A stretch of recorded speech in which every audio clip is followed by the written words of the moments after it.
You learned how to use jQuery to call simple web services and web methods in Lesson 8.10. You need to use a slightly different technique to call a web method that returns a value. To begin this lesson, open the MegaChat project from your Sample Files folder.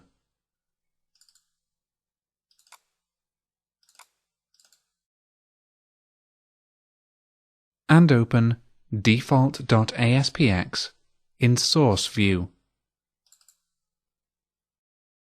Now remove all code from the getMessages function.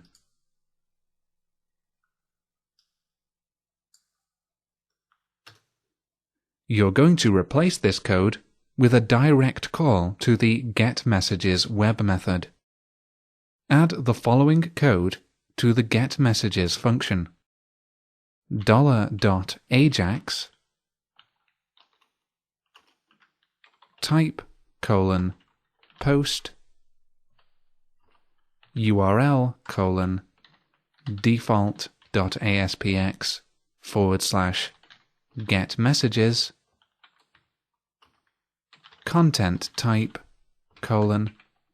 application /JSON. This is the same as the code you used in Lesson 8.10.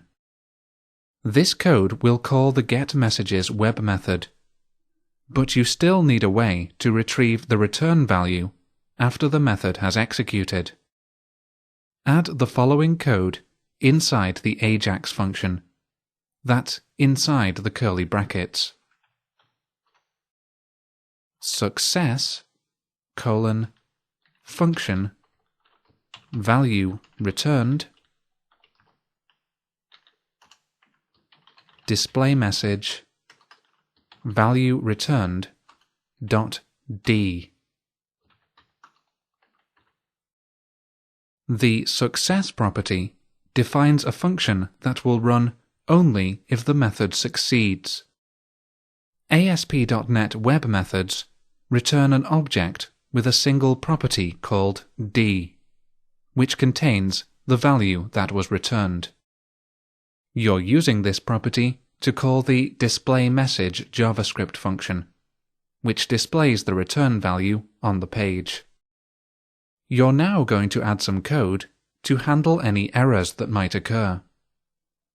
Add the following code on the next line. Error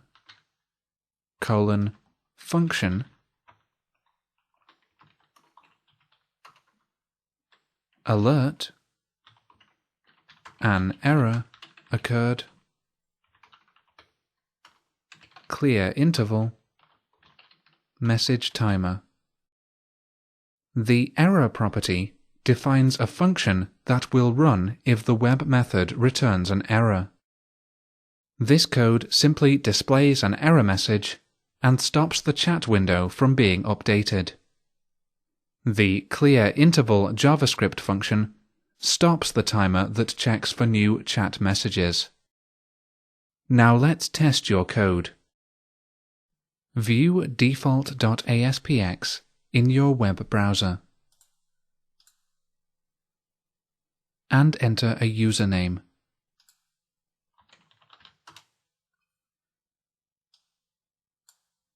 Now open a second web browser window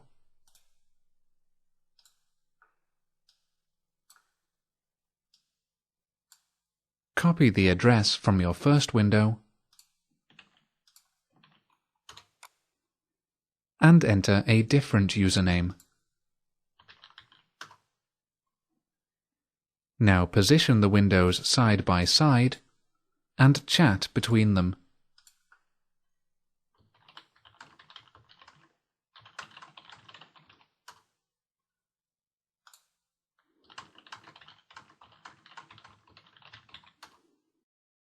The test messages are displayed by your JavaScript code without refreshing the page.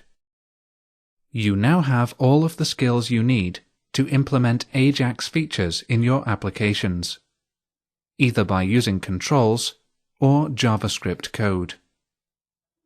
Using Ajax, you can make your interfaces faster, more efficient, and easier to use.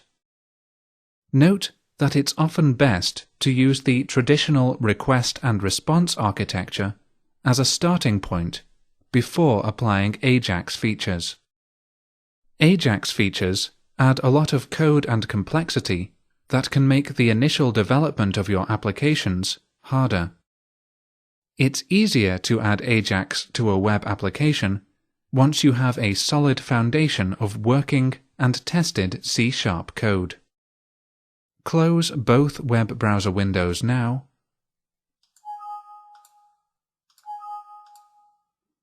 and close Visual Studio.